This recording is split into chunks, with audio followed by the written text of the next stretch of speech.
Bombastic side eye, criminal offensive side eye.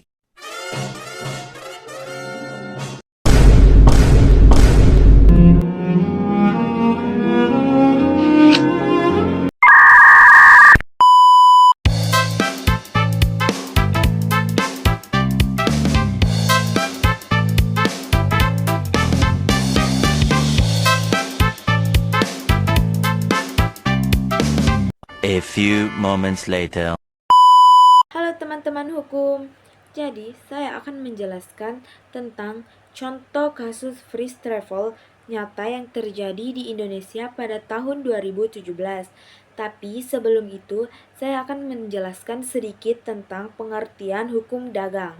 Jadi, hukum dagang adalah bagian dari hukum perdata yang mengatur hubungan hukum yang timbul dalam bidang perdagangan, perniagaan, kegiatan usaha, dan aktivitas bisnis.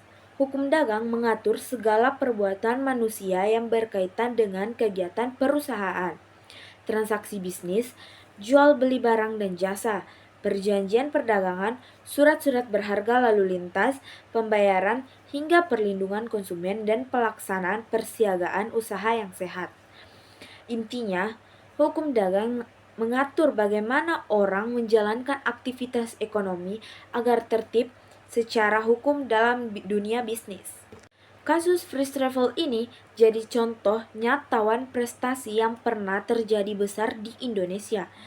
Banyak jamaah sudah bayar biaya umroh, tapi keberangkatan tidak pernah dilaksanakan.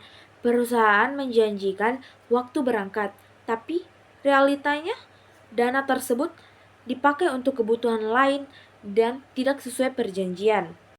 Dalam hukum dagang, ketika pihak tidak melaksanakan prestasi sesuai perjanjian, itu termasuk wan prestasi. Ini juga terkait pelanggaran perlindungan konsumen. Karena kerugian terjadi besar. Kasus ini bukan hanya perdata, tapi juga masuk ranah pidana penipuan dan penggelapan. Nah, hukum dagang itu sendiri sebenarnya adalah bagian dari hukum perdata yang mengatur perbuatan manusia dalam lapangan perusahaan, perdagangan, dan kegiatan bisnis. Jadi, freeze travel ini bukan cuma masalah moral, tapi sengketa hukum dagang nyata. Nah, kasus ini jadi pelajaran penting buat kita lihat legalitas penyelenggaraan, track record, dan kehati-hatian sebelum bertransaksi. Cukup sekian dari saya. Jika ada salah kata, mohon dimaafkan. Wassalamualaikum warahmatullahi wabarakatuh. Dadah.